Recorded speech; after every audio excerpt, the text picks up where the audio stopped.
हिंदी कहानी। नीच सौतेली माँ कश्मीरी लोक कथा। नीच सौतेली मान लोक कथा।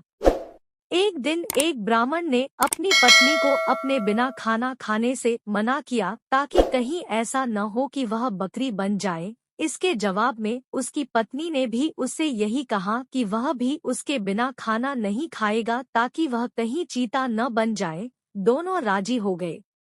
इस तरह काफी दिन निकल गए और दोनों में से किसी ने अपना वायदा नहीं तोड़ा।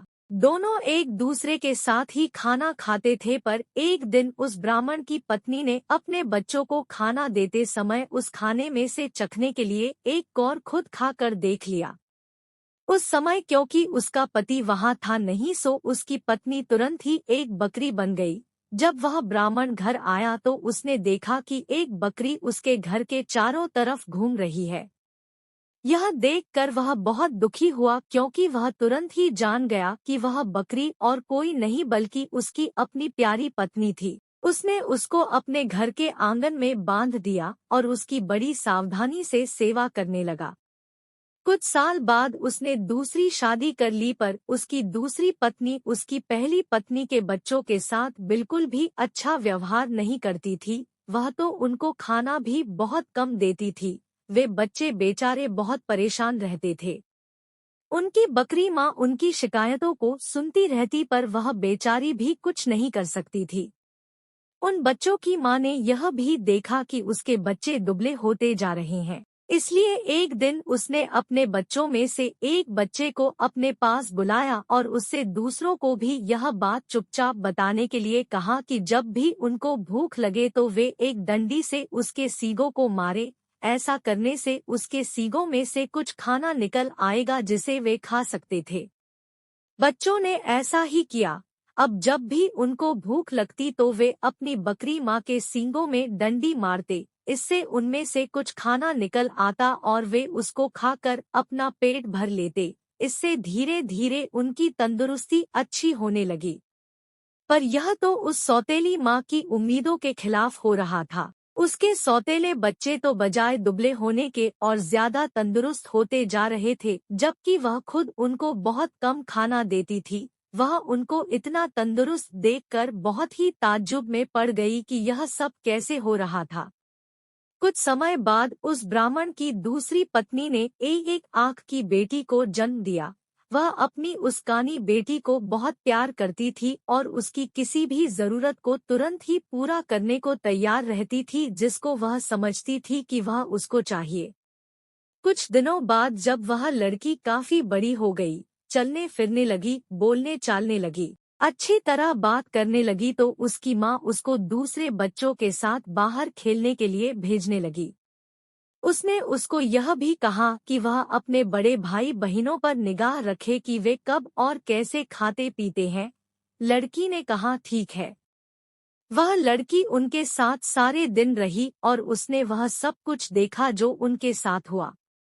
यह सुनकर कि बकरी उसके सौतेले बच्चों को खाना दे रही थी, वह दूसरी पत्नी बहुत गुस्सा हुई। उसने तय कर लिया कि वह उस बकरी को जल्दी से जल्दी मरवा देगी।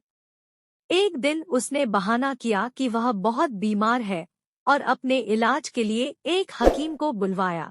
उसने उस हकीम को रिश्वत दी और कहा कि वह उसके लिए दवा के तौर पर बकरी का मांस खाने के लिए बताए। उस हकीम ने ऐसा ही किया।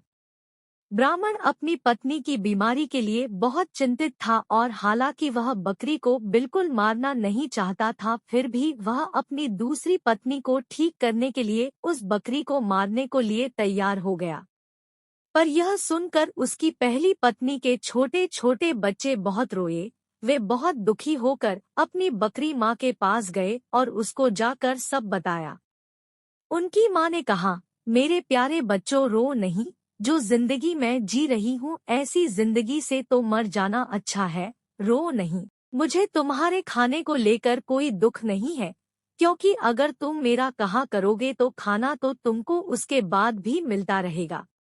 मेरे मरने के बाद तुम लोग मेरी हड्डियां इकट्ठी कर लेना और उनको किसी ऐसी जगह दबा देना जहां उनको कोई ढूंढ न सके। फिर जब भी तुमको भूख लगे तो तुम वहां आ जाना, तुमको वहां खाना मिल जाएगा। उस बकरी ने उनको यह सलाह बड़े समय से दे दी थी, क्योंकि जैसे ही उसने अपनी बात खत्म की और उसके बच्चे वहां से गए कि तभी एक कसाई अपना बड़ा सा चाकू लेकर वहां आ पहुंचा और उसने उस बकरी को मार दिया। उस बकरी के शरीर को टुकड़ों में काट कर पका दिया गया। ब्राह्मण की पत्नी ने उस बकरी के मांस को खाया, पर बच्चों को केवल हड्डियां ही मिली। बच्चों ने उन हड्डियों का वही किया जो उनकी बकरी माँ ने उनसे करने के लिए कहा था। उन्होंने उसकी हड्डियां एक ऐसी जगह दबा दी जहां उन्हें कोई ढूंढ नहीं सकता था। जब उनको खाने की जरूरत होती तो वे वहां जाते और उन हड्डियों से खाना मांग लेते और उनको खाना मिल जाता। सो अब उनको फिर से खाना रोज और खूब मिल रहा था। अब वे भूखे भी नहीं रहते थे। उनकी तंदुरुस्ती फिर से ठीक होती जा रही थी।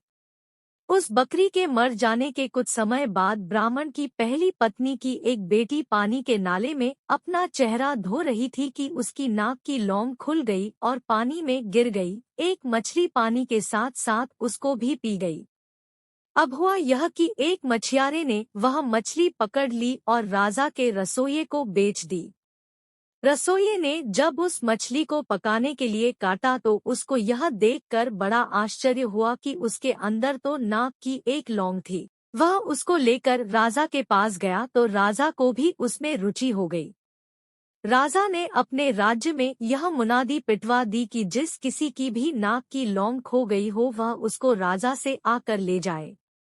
कुछ ही दिनों में उस लड़की का भाई राजा के पास आया और बोला कि वह नाक की लौंग उसकी बहन की थी। उसकी यह नाक की लौंग उसका चेहरा धोते समय नाले में गिर पड़ी थी।